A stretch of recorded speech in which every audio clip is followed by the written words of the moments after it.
নমস্কার, আপনারা দেখছেন নিউজ নাও। এই মুহূর্তে আপনাদের সঙ্গে রয়েছে আমি প্রাণেশ। চোখ রাখছি এই মুহূর্তের বিস্তারিত সংবাদের দিকে। গণতন্ত্রের গৌরবময় ইতিহাসকে স্মরণ করে আসাম রাইফেল ময়দানে মর্যাদার সঙ্গে পালিত হলো ভারতের ৭৭তম প্রজাতন্ত্র দিবস। মুখ্যমন্ত্রী প্রফেসর ডক্টর মানিক সাহা ও রাজ্যপাল ইন্দ্রসানা রেড্ডি নালুর উপস্থিতিতে এই অনুষ্ঠানে ফুটে ওঠে সংবিধানের আদর্শ, জাতীয় ঐক্য ও উন্নয়নের অঙ্গীকার। আগরতলা আসাম রাইফেলস ময়দানে বর্ণাঢ্য ও মর্যাদাপূর্ণ অনুষ্ঠানের মধ্য দিয়ে পালিত হল ভারতের ৭৭তম প্রজাতন্ত্র দিবস। অনুষ্ঠানে উপস্থিত ছিলেন রাজ্যপাল ইন্দ্রসেনা রেড্ডি নাল্লু, মুখ্যমন্ত্রী ডাক্তার মানিক সাহা সহ মন্ত্রিসভার সদস্য, উচ্চপদস্থ প্রশাসনিক আধিকারিক, নিরাপত্তা বাহিনীর কর্তা এবং বিভিন্ন স্তরের বিশিষ্টজনেরা। জাতীয় পতাকা উত্তোলনের মাধ্যমে অনুষ্ঠানের সূচনা করেন রাজ্যপাল ইন্দ্রসেনা রেড্ডি নাল্লু। পরে কুচকাওয়াজ পরিদর্শন ও সালাম গ্রহণ করেন রাজ্যপাল। বিভিন্ন বাহিনীর অংশগ্রহণে কুচকাওয়াজে প্রতিফলিত হয় শৃঙ্খলা, ঐক্য ও দেশপ্রেমের চেতনা।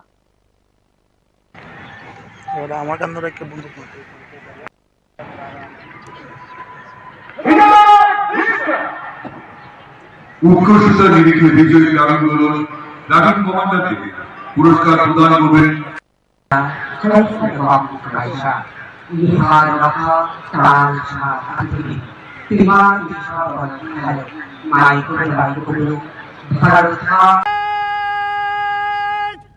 आगे बढ़ेगा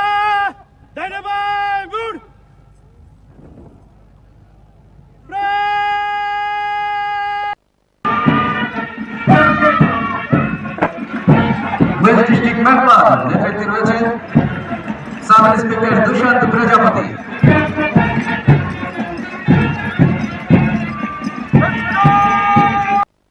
পুলিশ প্লাটুন নেতৃত্বে রয়েছেন জমাদার এল প্রিয় কুমার।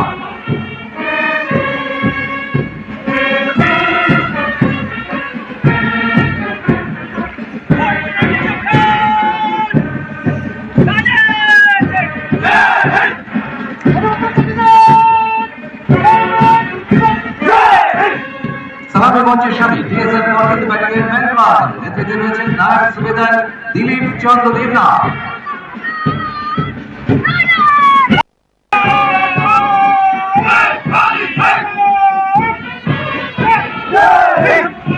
আসাম রাইফেলস প্লাটুন নেতৃত্বে রয়েছেন নায়ক সুবেদার আব্দুল আজিজ চৌহান।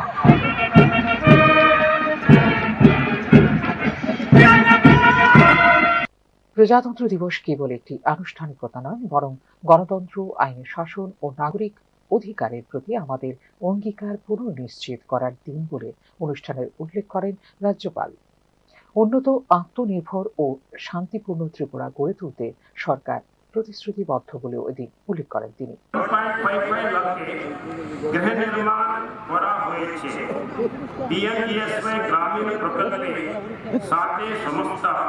সুবিধাভোগীদের শৌচাগার, জল সংযোগ, বিদ্যুৎ ও এলপিজি সংযোগ বিনামূল্যে দেওয়া হয়েছে। ত্রিপুরা রাজ্যে পর্যটনের বিপুল সম্ভাবনা রয়েছে। তবে এই অনুষ্ঠানে সাংস্কৃতিক পরিবেশনায় উঠে আসে ভারতের বৈচিত্র্য ও ত্রিপুরার সমৃদ্ধ লোক সংস্কৃতি। একই সঙ্গে রাজ্যের উন্নয়নমূলক কর্মকাণ্ড ও সামাজিক অগ্রগতির চিত্র তুলে ধরা হয় বিভিন্ন প্রদর্শনী ও থিমেটিক উপস্থাপনায়।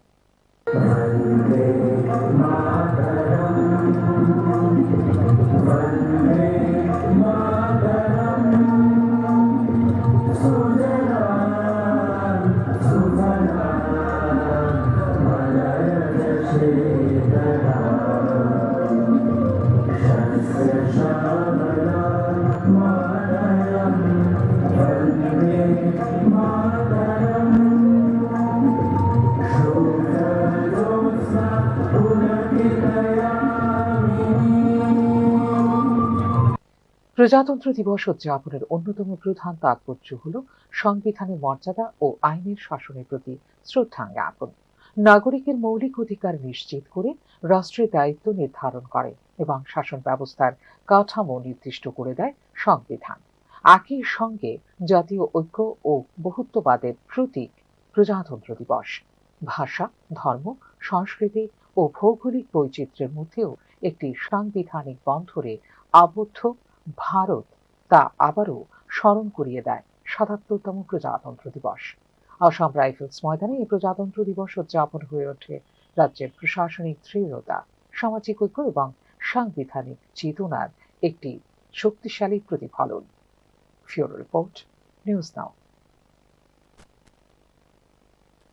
প্রজাতন্ত্র দিবস শুধুমাত্র একটি জাতীয় উৎসবের দিন নয়, এটি হলো ভারতের সাংবিধানিক চেতনার পুনর্মূল্যায়নের এক গুরুত্বপূর্ণ উপলক্ষ।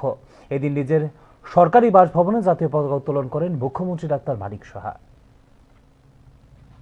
আগরতলায় মুখ্যমন্ত্রী ডাক্তার মানিক সাহার সরকারি বাসভবনে জাতীয় পতাকা উত্তোলনের মধ্য দিয়ে ৭৭তম প্রজাতন্ত্র দিবস উদযাপন কেবল একটি আনুষ্ঠানিকতা ছিল না, বরং এটি ছিল বর্তমান সামাজিক ও রাজনৈতিক প্রেক্ষাপটে সংবিধানের ভূমিকা নতুন করে স্মরণ করার একটি উপলক্ষ।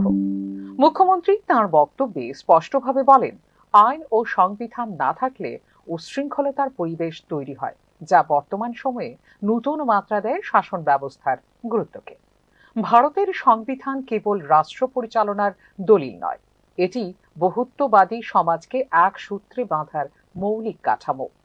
মুখ্যমন্ত্রীর বক্তব্য সেই মৌলিক সত্যটিকেই পুনরুচ্চারিত করে, আর তা হলো আইনের শাসন ছাড়া কার্যকর হতে পারে না গণতন্ত্র। সাম্প্রতিক সময়ে বিভিন্ন প্রান্তে সামাজিক উত্তেজনা, আইন শৃঙ্খলা সংক্রান্ত চ্যালেঞ্জ এবং গণতান্ত্রিক প্রতিষ্ঠান নিয়ে বিতর্কের প্রেক্ষিতে মুখ্যমন্ত্রীর এই বক্তব্য রাজনৈতিক ও প্রশাসনিক দিক থেকে তাৎপর্যপূর্ণ বলে মনে করছেন পর্যবেক্ষকরা। বিশ্লেষকদের মতে প্রজাতন্ত্র দিবসের মঞ্চ থেকে সংবিধানের গুরুত্ব তুলে ধরা একদিকে যেমন নাগরিকদের কর্তব্যবোধ জাগ্রত করার প্রচেষ্টা, তেমনি প্রশাসনের পক্ষ থেকেও একটি স্পষ্ট বার্তা, আর তা হলো রাজ্য পরিচালনার কেন্দ্রে থাকবে আইন ও সাংবিধানিক কাঠামো। আজকে আমরা সবাই জানি যে ৭৭তম প্রজাতন্ত্র দিবস, এবং আমাদের জন্য অত্যন্ত গর্বের বিষয়। পাশাপাশি এই দিনটির জন্য কিন্তু প্রতি বছর আমরা বসে থাকি, কারণ প্রজাতন্ত্র দিবস মানে আমাদের যে সংবিধানকে স্বীকৃতি প্রদান হয়েছিল সেদিন, এবং ভারতবর্ষে গণতন্ত্র প্রতিষ্ঠিত হয়েছে, প্রজাতন্ত্র প্রতিষ্ঠিত হয়েছে, আমরা সবাই জানি। অর্থাৎ এই যে ডেমোক্রেটিক্যালি যে সব বিষয় সব জায়গায় যে ডেমোক্রেসির মাধ্যমে যে সরকারকে নির্বাচন করা, প্রতিনিধি নির্বাচন করা, সব জায়গায় যাতে শাসনের যে ব্যবস্থা সেটা যেন কায়েম থাকে, এটা আইনের একটা যে ব্যবস্থা উইদাউট প্রপার যে আইন সেটা যদি না থাকে, ল অ্যান্ড অর্ডার, ল এবং সংবিধান এগুলো যদি প্রপারলি না থাকে, তাহলে একটা বন্ধনের মধ্যে আমরা যদি না কাটাই তাহলে তো উচ্ছৃঙ্খলতার বিষয় দাঁড়াবে। তো শৃঙ্খলাতে আনার জন্য, একটা প্রপার অর্ডারে আনার জন্য সংবিধান খুব জরুরি ছিল। ২৬শে জানুয়ারিতে সেটা হয়েছিল, আমরা জানি প্রজাতন্ত্র দিবস। সেই উপলক্ষে আমি সমস্ত ত্রিপুরাবাসীকে তথা সমস্ত ভারতবাসীকে আমি হার্দিক অভিনন্দন এবং শুভেচ্ছা জানাচ্ছি। মুখ্যমন্ত্রী সংবিধানে প্রণীতাদের প্রতি শ্রদ্ধা জানিয়ে যে ঐক্য ও শৃঙ্খলার আহ্বান জানান, তা শুধুমাত্র আনুষ্ঠানিক বক্তব্যে সীমাবদ্ধ নয়, এটি রাজ্যের শাসন ব্যবস্থার ভবিষ্যৎ দৃষ্টিভঙ্গিরও ইঙ্গিত বহন করে, যেখানে তুলে ধরা হয়েছে উন্নয়নের পাশাপাশি সামাজিক স্থিতিশীলতা ও আইনের শাসনকে সমান গুরুত্ব। মুখ্যমন্ত্রী সরকারি বাসভবনে ৭৭তম প্রজাতন্ত্র দিবস উদযাপনে একদিকে যেমন জাতীয় উৎসবের আবহ তৈরি করেছে, অন্যদিকে তাঁর বক্তব্য বর্তমান সময়ের বাস্তবতায় সংবিধানের অপরিহার্যতাকে সামনে এনে দিয়েছে নতুন করে। ফিওরো রিপোর্ট, নিউজ নাও। প্রজাতন্ত্র দিবস উপলক্ষে তৎপরতা দেখা গেল রাজনৈতিক দলগুলোর মধ্যে। পৃথক কর্মসূচির মাধ্যমে জাতীয় এই দিনটিকে পালন করল রাজ্যের ৩ প্রধান রাজনৈতিক দল বিজেপি, সিপিআইএম ও কংগ্রেস। ২৬শে জানুয়ারি প্রজাতন্ত্র দিবস শুধুমাত্র আনুষ্ঠানিকতা নয়, এটি হলো নিজেদের আদর্শগত অবস্থান তুলে ধরার একটি গুরুত্বপূর্ণ ক্ষেত্র রাজনৈতিক দলগুলোর কাছে। রাজ্যে প্রদেশ বিজেপি, সিপিআইএম এবং কংগ্রেস পৃথক পৃথক কর্মসূচির মাধ্যমে প্রজাতন্ত্র দিবস পালন করলেও ৩ দলের বক্তব্য ও কর্মসূচির ভেতর দিয়ে স্পষ্ট হয়েছে রাজ্যের বর্তমান রাজনৈতিক বাস্তবতা এবং ভবিষ্যৎ লড়াইয়ের ইঙ্গিত। ত্রিপুরা প্রদেশ বিজেপির প্রজাতন্ত্র দিবসের কর্মসূচিতে সংবিধান প্রণেতাদের প্রতি শ্রদ্ধা জানানো হলেও মূল জোর ছিল সবকা সাথ সবকা বিকাশ এবং উন্নয়নের রাজনীতির উপর।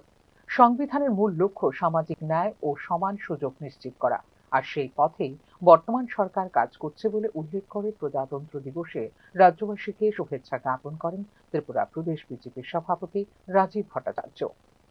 26শে জানুয়ারি প্রজাতন্ত্র দিবস আমরা উদযাপন করি। এই প্রজাতন্ত্র দিবসের পুণ্যলগ্নে আমি আপনাদের মাধ্যমে সমস্ত রাজ্যবাসীকে অসংখ্য অসংখ্য ধন্যবাদ জানাচ্ছি। ভারতীয় জনতা পার্টির তরফ থেকে আমরা আমাদের পার্টির যে কার্যালয়, সেই কার্যালয়ে জাতীয় পতাকা উত্তোলনের মাধ্যমে আমরা এখানে সমবেত হয়েছি। আমি আবারও এই প্রজাতন্ত্র দিবসে সকলকে আন্তরিকভাবে অভিনন্দন জানাচ্ছি। নমস্কার। অন্যদিকে সিপিআইএম প্রজাতন্ত্র দিবসকে ব্যবহার করেছে সরকার বিরোধী রাজনৈতিক অবস্থান স্পষ্ট করার মঞ্চ হিসেবে। তাদের কর্মসূচিতে উঠে আসে সংবিধান, ধর্মনিরপেক্ষতা, গণতন্ত্র এবং মানুষের মৌলিক অধিকারের প্রশ্ন। বর্তমান রাজনৈতিক পরিস্থিতিকে সংবিধানের মূল্যবোধের জন্য চ্যালেঞ্জ হিসেবে তুলে ধরেছেন বিরোধী দলনেতা জিতেন্দ্র চৌধুরী। যে আইডিয়া অফ ইন্ডিয়া, অর্থাৎ এই আইডিয়া অফ ইন্ডিয়া এটা বহুত্ববাদী হবে, যুক্তরাষ্ট্রীয় হবে এবং গণতান্ত্রিক হবে। কিন্তু আজকে স্বাধীনতার এই আমাদের সংবিধান গ্রহণের ৭৬ বছর বাদে প্রতিনিয়ত আমাদের এই সংবিধান আক্রান্ত। আমাদের স্বাধীনতার সংগ্রামীদের স্বপ্ন, এটাকে নানাভাবে ব্যাহত করার জন্য আমাদের দেশের যে একটা প্রতিক্রিয়াশীল শক্তি, তাদের মধ্যে কেউ কেউ আবার ক্ষমতার শীর্ষে, তারা এই সমস্ত ধরনের স্বাধীনতা বিরোধী, সংবিধান বিরোধী শক্তির সাথে হাত মিলিয়ে দেশটাকে দুর্বল করছে, সংবিধানকে দুর্বল করছে, অস্বীকার করছে। তো আজকের এই দিন শুধু আমাদের কাছে উদযাপন নয়, আমরা কিভাবে এই সংবিধানকে আরও মজবুত সুরক্ষিত করব এবং তার হাত ধরে আমাদের স্বাধীনতার সংগ্রামীদের স্বপ্নকে আমরা এগিয়ে নিয়ে যাব, তারই শপথ গ্রহণ করার দিন। ৭৭তম প্রজাতন্ত্র দিবস উপলক্ষে আয়োজিত কর্মসূচিতে ঐতিহ্য ও গণতান্ত্রিক প্রতিষ্ঠান রক্ষার আহ্বান জানিয়েছে ত্রিপুরা প্রদেশ কংগ্রেস। একই সাথে যুক্তরাষ্ট্রীয় কাঠামোকে শক্তিশালী করার বার্তাও দেন প্রদেশ কংগ্রেস সভাপতি আশিস কুমার সাহা। কোটি কোটি স্বাধীনতা সংগ্রামী, যাদের সংগ্রামের পরিপ্রেক্ষিতে দেশ স্বাধীনতা অর্জন করেছে এবং গণপ্রজাতন্ত্রে প্রবেশ করতে সক্ষম হয়েছে। আমরা জাতির জনক মহাত্মা গান্ধী, সংবিধান প্রণেতা ডক্টর বি.আর. আম্বেদকর, নেতাজি সুভাষচন্দ্র বসু, জওহরলাল নেহেরু, আমাদের এই দেশের অন্যান্য যারা বীর স্বাধীনতা যোদ্ধা, তাদের প্রতি শ্রদ্ধা জানাই। এই দিনটি ভারতবর্ষ গণপ্রজাতন্ত্রে প্রবেশ করে সভারেনিটি, সোশ্যালিজম, ডেমোক্রেসি এবং আমাদের যে রিপাবলিকান এই যুক্তরাজ্যীয় কাঠামো, এই কাঠামোকে আমরা দিন দিন শক্তিশালী করে দেশের ঐক্য সংহতি বজায় রাখার লক্ষ্যে আমাদের দেশের সমগ্র অংশের মানুষকে এগিয়ে আসার জন্য আজকে শপথ গ্রহণ করতে। দুর্ভাগ্য যে সংবিধানকে আজকে আমরা ভারতবর্ষের আত্মারূপে গ্রহণ করেছি, যে সংবিধান এই দেশকে পরিচালিত করছে, গণপ্রজাতন্ত্র রূপে এই দেশের মানুষ আজকে পরিলক্ষিত করছে। সংবিধানকে বিলুপ্ত করার, সংবিধানকে দুর্বল করার বিভিন্ন ষড়যন্ত্র সারা দেশব্যাপী বর্তমান যারা শাসকদের পক্ষ থেকে এটা করা হচ্ছে। আমরা সংবিধান বাঁচাতে যুক্তরাষ্ট্রীয় কাঠামোকে শক্তিশালী রূপে দেশের সমগ্র অংশের মানুষের স্বার্থে এটাকে বাঁচিয়ে রাখার সংকল্প গ্রহণ করেছে। একই প্রজাতন্ত্র দিবস, একই সংবিধান, কিন্তু বিভিন্ন রাজনৈতিক দলের পাঠ ভিন্ন। বিজেপি যেখানে উন্নয়ন ও শাসন ক্ষমতার সাফল্যের সঙ্গে সংবিধানকে যুক্ত করেছে, সেখানে সংবিধানকে রক্ষার প্রশ্নে সরকার বিরোধী অবস্থানকে জোরালো করেছে বিরোধী দল সিপিআইএম। কংগ্রেস আবার গুরুত্ব দিয়েছে ইতিহাস, প্রতিষ্ঠান ও ঐতিহ্যের ধারাবাহিকতার উপর। এই ভিন্ন বার্তাগুলি আগামী দিনে অনেকটাই নির্ধারণ করবে ত্রিপুরার রাজনৈতিক বিতর্কের দিশা। ফিউরো রিপোর্ট, নিউজ নাও। ককবরক ভাষা ও সাহিত্যের বিকাশে বিশেষ অবদান রাখা বিশিষ্ট লেখক নরেশ চন্দ্র দেববর্মার পদ্মশ্রী প্রাপ্তি ত্রিপুরার জনজাতি সংস্কৃতি ও ভাষার জাতীয় স্বীকৃতির প্রতীক। এই সম্মান কেবল একজন ব্যক্তির কৃতিত্ব নয়, বরং ককবরক ভাষাকে ঘিরে দীর্ঘদিনের সাধনা ও সংগ্রামের গৌরবময় স্বীকৃতি। প্রেক্ষিতে প্রধানমন্ত্রী নরেন্দ্র মোদীকে ধন্যবাদ জ্ঞাপন করলেন মুখ্যমন্ত্রী ডাক্তার মানিক সাহা। ত্রিপুরার সাহিত্য ও সংস্কৃতির জগতে যুক্ত হলো এক গর্বের অধ্যায়। ককবরক ভাষা ও সাহিত্যের বিশিষ্ট গবেষক, লেখক এবং ভাষা আন্দোলনের নিরলস কর্মী নরেশ চন্দ্র দেববর্মা 2026 সালের পদ্মশ্রী পুরস্কারে ভূষিত হওয়ায় খুশির আবহ সৃষ্টি হয়েছে রাজ্য জুড়ে। প্রজাতন্ত্র দিবসের প্রাক্কালেই ঘোষিত এই মর্যাদাপূর্ণ বেসামরিক সম্মান তাঁকে প্রদান করা হয়েছে সাহিত্য ও শিক্ষা ক্ষেত্রে তাঁর আজীবন নিঃস্বার্থ অবদানের স্বীকৃতি স্বরূপ। বিজেপি সরকারের সময় ত্রিপুরা থেকে মোট 7 জন পদ্ম পুরস্কারে সম্মানিত হয়েছেন এবং তারা সকলে জনজাতি অংশের বলে প্রতিক্রিয়া ব্যক্ত করেছেন মুখ্যমন্ত্রী ডাক্তার মানিক সাহা। মুখ্যমন্ত্রীর কথায় এটি ত্রিপুরার জনজাতি সমাজের প্রতিভা, সৃজনশীলতা এবং সাংস্কৃতিক ঐতিহ্যের জাতীয় স্বীকৃতি। প্রেক্ষিতে প্রধানমন্ত্রী নরেন্দ্র মোদীকে ধন্যবাদও জ্ঞাপন করেছেন মুখ্যমন্ত্রী ডাক্তার মানিক সাহা। मुझे मालूम है, देखिए बार बार माननीय प्रधानमंत्री जी जब 2014 में आया है और हमारा सरकार जब यहाँ पर बने हैं 2018 में, उसके बाद 19 से आप देखिए 2024 तक माने 7 जो अपना अपना जनजाति जो जिस जगह में अपना अपना नाम किया है और इनको पद्मश्री दी है। पहले ऐसा कभी हुआ नहीं है, तो फिर इस बार भी इतना ज्ञानी व्यक्ति को हम लोग भी दिए थे पहले त्रिपुरा की तरफ से, इनको भी दिया है और मैं माननीय प्रधानमंत्री जी को धन्यवाद देता हूँ। इस तरह त्रिपुरा को, जनजाति को आप जो जिसका हक है वो हक दे रहे हो। तो मैं जो अभी देवबर्मा साहब का जो है NC देवबर्मा, नरेंद्र चंद्र देवबर्मा, नरेश चंद्र देवबर्मा जी को मैं बधाई देना चाहता हूँ और हमारे लिए एक गौरव की बात है। আজীবন ককবরক ভাষার প্রচার, প্রসার ও সংরক্ষণে নিজেকে উৎসর্গ করেছেন নরেশ চন্দ্র দেববর্মা। একজন প্রখ্যাত লেখক হিসেবে ককবরকে প্রায় 30টি গ্রন্থ রচনা করেছেন নরেশ চন্দ্র দেববর্মা। তার লেখনী কেবল সাহিত্য চর্চার মধ্যেই সীমাবদ্ধ নয়, বরং তা হয়ে উঠেছে ককবরক ভাষার ইতিহাসে লোকজ সংস্কৃতি, ভাষাতাত্ত্বিক গঠন ও সামাজিক আত্মপরিচয়ের বহিঃপ্রকাশ। তার রচিত গ্রন্থসমূহ ককবরক সাহিত্যের ভান্ডারকে সমৃদ্ধ করেছে এবং ভবিষ্যৎ প্রজন্মের জন্য হয়ে উঠেছে এক অমূল্য সাংস্কৃতিক সম্পদ। সাহিত্যিক অবদানের পাশাপাশি দীর্ঘদিন ধরে বিভিন্ন একাডেমিক ও সাংস্কৃতিক ফোরামে সক্রিয় ভূমিকা পালন করে আসছেন নরেশ চন্দ্র দেববর্মা। ককবরক ভাষার মান উন্নয়ন, পাঠ্যক্রমে অন্তর্ভুক্তি এবং প্রাতিষ্ঠানিক স্বীকৃতির লক্ষ্যে নিয়মিত আলোচনা সভা, সেমিনার ও কর্মশালায় অংশগ্রহণ করেছেন নরেশ চন্দ্র দেববর্মা। ভাষার ব্যাপক গ্রহণযোগ্যতা ও ব্যবহারিক প্রসারের জন্য ককবরক ভাষা বাংলা অথবা দেবনাগরী যে কোনো এক লিপির বৃহত্তর প্রাতিষ্ঠানিক ব্যবহারের পক্ষে সুস্পষ্ট অবস্থান গ্রহণ করে আসছেন নরেশ চন্দ্র দেববর্মা।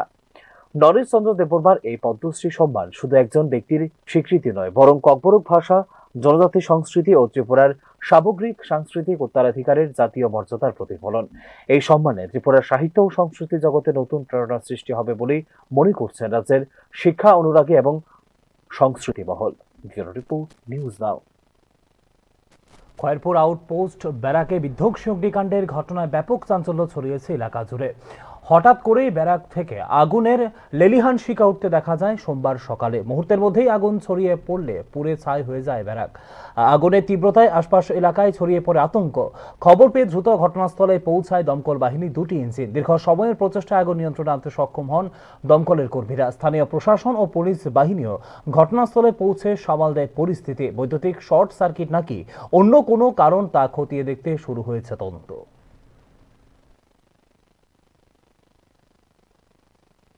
তারা ওই মাংস রাঁধছিল আর কি, মানে রান্নাবাড়ি করতে চেষ্টা করছিল আর কি। চেষ্টা করছিল তারা মনে ওই খেয়াল করছে না, তো একটু পুড়িয়া গেছে আর কি রান্নাটা। পুড়িয়া যাওয়া ওই রেট থেকেই মানে আগুনটা লাগবে। তারপরে এরপরে ধরেন না আস্তে আস্তে আস্তে আস্তে উঠে গেছে, খেয়াল করছে না, আর নিবাইতে আগুনটা একটু ধরে গেছে। কি কি মানে ক্ষয়ক্ষতি হচ্ছে, মানে ক্ষয়ক্ষতি বলতে সব কিছু ক্ষয়ক্ষতি হচ্ছে। এনে যা যা আছে তারা কিছু বাইর করতে পারছে না, তো ওই যে এগুলো জিনিসগুলা রয়েছে সবগুলো জিনিসই মানে নষ্ট হয়েছে। কিসের ফল ছিল এটা ছিল আমাদের শাড়ি আর কি, তারা থাকতো আর কি এখানে, ও যারা পুলিশ টুলিশ থাকতো তারা এখানে থাকতো সবাই। সঙ্গে সঙ্গে কি দমকল ইঞ্জিন, হ্যাঁ ফায়ার সার্ভিস সঙ্গে সঙ্গে আইছে। এখনকার মতো সংবাদ এখানেই শেষ করছি। পরবর্তী খবরাখবর এবং আপডেটস দেখার জন্য অবশ্যই চোখ রাখুন শুধুমাত্র নিউজ নামের পর্দায়। নমস্কার।